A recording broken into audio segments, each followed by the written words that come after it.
Welcome, everybody. It's time once again for another episode of The Straight Skinny on Beauty, the real show that tells you the real facts about the ever-changing world of fashion and beauty with the never-changing beauty expert, Cheryl Hawley. She's always beautiful. She knows what's going on.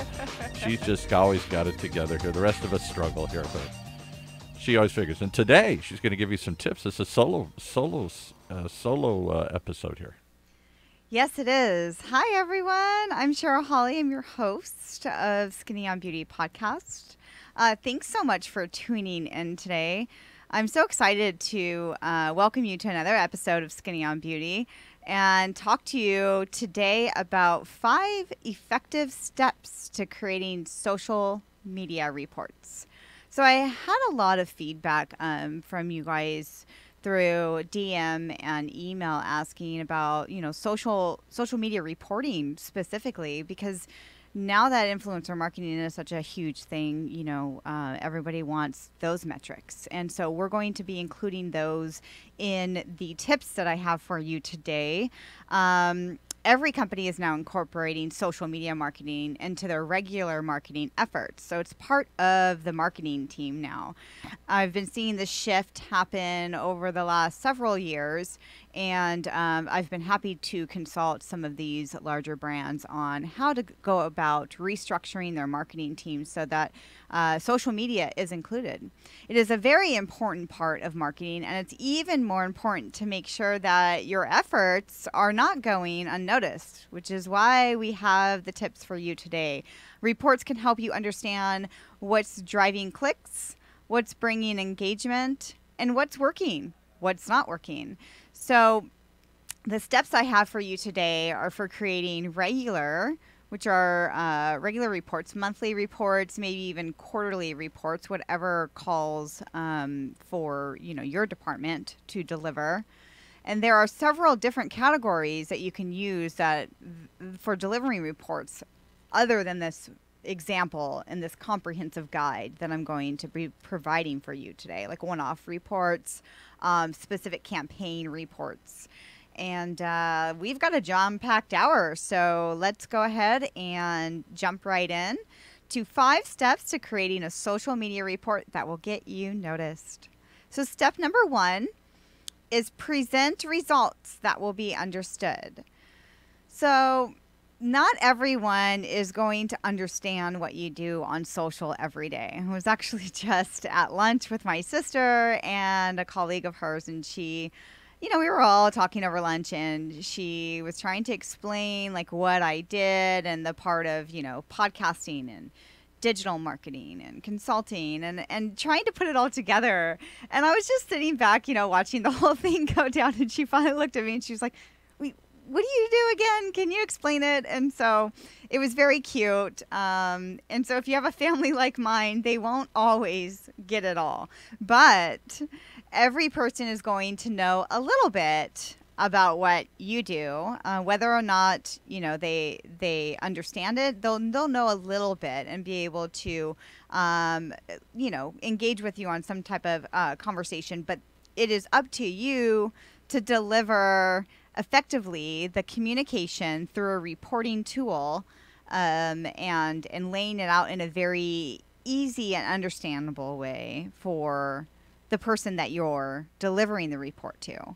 So a lot of times, when we get in front of metrics, we think about, of course, the campaign and what the goal was for the campaign, and, and how our minds work, and how, how all of those metrics are working together and what they mean. But what if we took a step back and actually thought about it from the person that we're tailoring the report for, the department even? Who are you delivering your report for? I mean, recently I met with a client to go over some of the brand goals for a specific beauty launch campaign that we were working on. And I had to compile some analytics and provide, some metrics and measurements to go over our success rate and things that weren't working for the brand messaging. But if I were to be delivering this report to my sales team or his sales team, the reporting metrics would be very different than, what I delivered, when we tested different campaigns to see which ones performed the best. I presented my findings to the brand through an easy outline of each campaign and the specific measures that were tested, how they were relevant, and what we achieved by them. So keep in mind who you are, presenting your results for, and that'll help you, better help them better understand what is going on in your report, so that you can have more success at the end of the conversation. And step number two, consider your metrics. So I remember, if you're watching live right now, give me a thumbs up, or if you're driving, give yourself a thumbs up if you remember the time when we couldn't measure social media. So I remember those days when nothing could be tracked, really. Everybody, well, at least the wise ones, knew that social media marketing was contributing to their brand's growth and the bottom line, but the conversation ended there. So if you have been around in the game for a long time, you've seen the evolution happen, and probably have been very excited about all the metrics and how to measure them and deliver them appropriately so that, you can continue to gain, right? Gain your audience and gain wins for the brand. So now that we have all of these metrics that are working for us, we can choose carefully when compiling our reports. So when I'm consulting with clients on their digital marketing and business development needs, testing and measuring results is always a key topic. It is the only way to have sustainable success.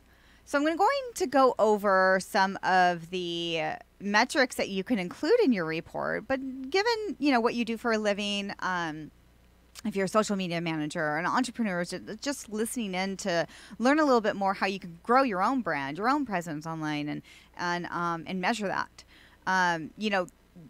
The list that I'm going to give to you, pick out the metrics that will work for you. If it's a service or if it's a product, there's going to be different metrics that you're going to pull from this list in order to make it work for what's going on. An e-commerce site is going to have different metrics than a site that's not selling online. So keep that mindful. And if there's something that I mentioned during the list that you're like, wait, I don't really know what that is, feel free to, call in, tweet us, whatever you need to do. Email me after, Cheryl@unitesocially.org, and ask questions. I'm here to help you. I love helping entrepreneurs.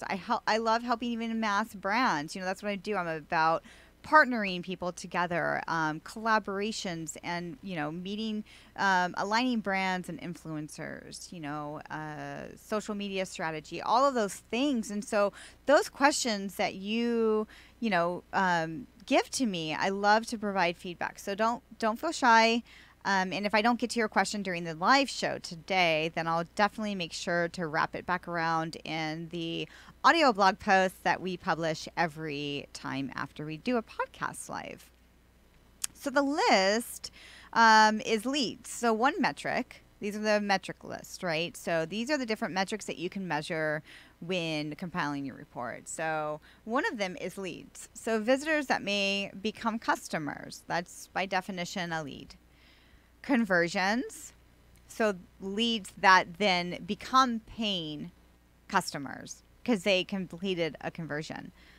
Read and impression, so a key one for influencer marketing, which we'll touch on later, but the impressions for influencer marketing, that's very important, or just impressions in general, right? Engagement, which is basically comments, likes, clicks, shares, things like that. That's all engagement. Your audience. So who is your audience? Where are they located? Their gender. What language are they speaking? And even what interests. These are all measurable metrics that you can use in your A/B testing. Content. So how successful was your content? So content strategists out there that are listening right now, you know exactly where I'm going with this. You know, content is very important when it comes to even the metrics that I just listed. It's a very important piece to making sure that you're aligning your brand's messaging to the right audience. So you can measure more things like click-through rate, bounce rate, your share of voice. You know, the list goes on, but sometimes you need to look into social media reporting tools even to help you align all of your goals and understand them. Because say that, you know, you have 10,000 mentions on Twitter just alone, right? And then the rest of the platforms, you know, are in the 100,000s, right? So you're a mass beauty brand and you have so much engagement that you don't know what to do you don't know what to do with it. Or you're growing really fast. You're not even a mass beauty brand, but you're just growing your audience really fast. And you have all of these mentions and you don't know where to start. Well, one of the key things that I would tell you is to look at social media reporting tools. Like third parties like Sprout Social is one that's been around for a really long time. They're highly respected in the industry, and they will help you sort through the sentiment and the analytics and the reporting so that you understand, what is happening online, and you can respond appropriately. That's very important, and we will touch on that too. In the next step, which is step 3, so showcase the health of the brand. So what I mean by that is, you know, the health of the brand is very important. It goes back to, you know, how are you presenting yourself online? What are you doing to make sure that your brand's reputation is being managed appropriately? So when it comes to the health of the brand, it's very important on online media. And since everybody who's anybody is heading to, well, everybody is somebody, right? But everyone is heading to the web to search for reviews. They're looking at information or to get information about your brand, about you. They are wanting to know more about your social media presence. What are you doing online? They're hungry for information and they're digesting it. So you want to make sure that you're presenting yourself in a manner that's respectable to the message that you're delivering online. It's aligning with what you want to do. So it's important to understand where your brand fits within all of these areas. So one of the way you can do that is by measuring your competition. So how is your brand measuring up to the competition? What is your share of voice? So a breakdown of social media sentiment. So, you know, you make a clearly outlined social network comparison with which channels are working for your brand. So the comparison chart, whether you're doing, you know, through competitors or channels, or you're just going to line them up and make sure you have, you know, each metric accounted for. You know, so let's take, for example, you're going to break down social media, what channels are working for you, for your brand on social media. So you're going to break them down and you're going to align like engagement and clicks and make sure that you have your campaign metrics there, and then just see where does your audience reside? Where are people responding to you the most, and how are they responding to you? You know, those are going to be your favorable channels, and aligning them in that way is going to help you be able to really clearly outline, where your brand should be spending most of its time, or where you should be spending most of your time. A few years back, I was working with a team and some interns on a beauty product launch for a cruelty-free brand. We had been working really hard on rebranding the website, adding fresh and relevant content to the site, and designing packaging, really the complete product launch for all of, rebranding this brand and new products that were coming to the table. So we had already gone through this complete process. It took us about 6 months to do that, 6 months to a year to do all of those things. So it was a pretty extensive, project. And we were now ready to take the product direct to consumer. So we were launching it through social media campaigns. And during one of the social media campaigns, my intern miscommented on a very sensitive thread, an influencer's thread. And it was nothing negative, but the comment was irrelevant to the topic and came across insensitive. And so people were like, of course, the uproar came and people were questioning the brand because, we had rebranded. It was a smaller beauty brand. And sometimes, when comments are left on threads and they don't relate, they think it's a bot, or they're very concerned about, what's going on with that brand and why, the messaging is the way it was. And so if we had not been analyzing the sentiment for the brand, we would have missed this entire situation.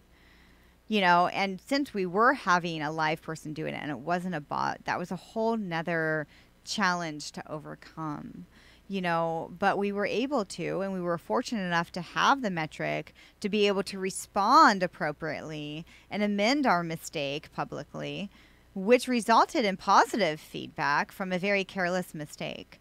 The brand was able to make a huge comeback, and we were able to turn a very negative thing into a positive thing and work with new influencers from this influencer's thread, and get the backing from this influencer publicly that, that we amended our mistake and that we went above and beyond to rectify the situation and to provide gifts freely, and shower, with compliments. And so it's very important to listen to your audience and even tracking sentiment to understand the individual, your consumer behind the post. It's very important to reputation management. So showcase the health of the brand.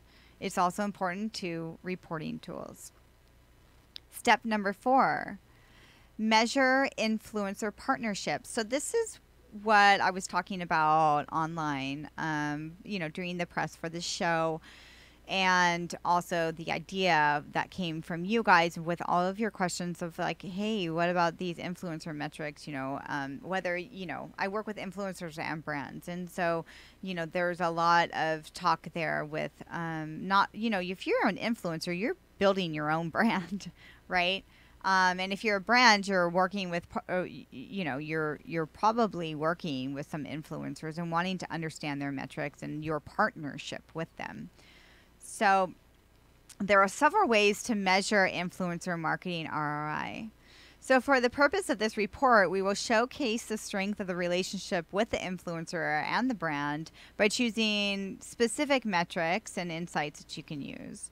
You can also reveal KPIs, which are key performance indicators, in your report, or in a separate one-off report, which I mentioned at the beginning of the show. Whether it's just a one-off report on, one influencer partnership, or if it's a one-off report on a specific campaign. So what I mean when I say to measure influencer partnerships is to align them next to each other. So influencers, insights right next to one another and break the comparisons from there. A good way to do this, which I would suggest, is a slope chart. It might be the best for you because it can detail follower growth, mentions, total engagement, and reach. So with the insights on Instagram measuring influence, it's so easy. So, Instagram is a very hot platform, and it has been for a few years. And so if you're using Instagram to find and, recruit your influencers, or if you're using an agency to do that, like Unite Socially, that can align you with the right influencers, it's always important to ask for their insights and not only before you work with them, and also follow them and make sure they're right for your brand, but during the time that you work with them, and then after. So like, what were their profile visits prior to your partnership? Because if you're a brand, you're also doing press for the influencer. The influencer is also gaining. It's a win-win situation if the press goes across very well. So you can ask for the impressions for stories and post, while including the profile visits, which I mentioned. So what type of impressions did the influencer get from your partnership, and how do they compare before, during, and after? You can also track KPIs to show click tracking and coupon code redemption if you are using a coupon code with an influencer to sell something. Or if there's certain clicks, like if you're driving it back to an event and the influencer is going to be at the event, what was the tracking for that? So those are a few ways to measure influencer partnerships. And my last tip for you today, step for you today, is step number 5: present a cool report. Yes, cool. So what I mean by that is creating reports that are cool. Everybody hates to create reports. It's the boring part of the job, right? It is for clients too. Everyone wants, and knows that they need the report. They might even get excited after digesting the information from the report. But receiving the report, well, that's boring. So make sure that you have formatted your report to be easily understood and remembered. Where possible, include graphs, word clouds even, or maps, and other charts. Present the information in a lively way, one that will excite the client, your boss, or hell, even excite yourself. When I first started Unite Socially, my marketing agency, we didn't have social media reporting tools like I was mentioning earlier in the show. So as we started to gain some of these metrics, I was presenting my reports in a very HR, no nothing against people in HR, because my sister's actually in HR, but in a very HR manner, and I know that you understand what I mean by that. So it's just like black and white. Here it is, and when I started to slowly become more creative, I went to a conference. I think it was even Social Media Marketing World, which is my favorite conference that I partner and sponsor with them.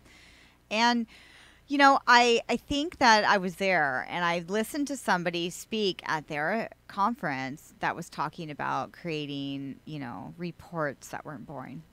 And I thought, oh, well, why does that matter, But one day I was like, okay, I'm going to try it. So I did. And I slowly became more creative with my reporting tools, and it paid off. I have received so many compliments from a simple word cloud than from a campaign that's increased sales by 100%. I mean, of course, not really. But I always get compliments on my reports because people are excited to get them. They're, like I said, they're excited to get the news afterwards because now we have some measurable metrics of what's working, what's not working, So do the unexpected. Maybe, I don't know why they were so excited, about it, but they were. And I suggest to you that it's time to fine tune your report and have some fun with it. So what are the key takeaways here? I've given you the 5 steps to creating more effective social media reports. And some of the key takeaways that I would give you today would be: define your audience and tailor your report to them. Report metrics that make sense according to your business goals, your partnership goals, your brand goals, your personal goals. Listen to your audience. What is happening online? What are they saying? Where are they living and breathing and engaging with you? Measure your influencer partnerships. What influencers work really well for your brand? What influencers, are mediocre, and what ones are just a flop? Sometimes that happens. And it could be nothing against, the efforts behind the influencer or the brand, but sometimes it just doesn't align. And usually I have found that if it doesn't align, it's because they're not going to somebody who specializes in influencer marketing. The person, the partnership, aligned, from another form. And it wasn't thoroughly thought out. It wasn't highly looked into. And so, when you're doing influencer partnerships and you're measuring your partnerships, it's important to make sure that you're building from the ground up. So working with somebody like myself who specializes in influencer marketing, the agency Unite Socially, and my team who can get, hype around your product or your service through these partnerships is really important. And the last key takeaway that I'll give you today is present your results with clarity. So when you're having fun with creating these reports, make sure that it's clear and directive and what is really happening so that you can take that and you can take those results and you can apply them to future campaigns. So you're not alone, in this journey of creating social media reports. Everybody has to do it. If you're a social media manager, if you're a social media director, if you're a consultant or an entrepreneur, and you're online and you're engaging and you're growing your presence online, it is so important to have these reports. And so you're not alone if you feel overwhelmed or just need more information about this. You can contact me.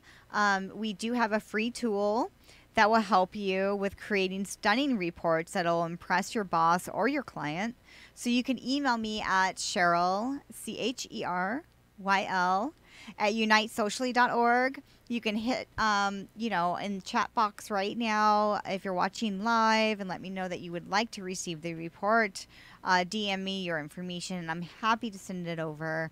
Or if the reason why I gave you my email is just if you're listening after to this podcast, I'm more than happy to get a request from you. I want to see you grow. I want to see you excel.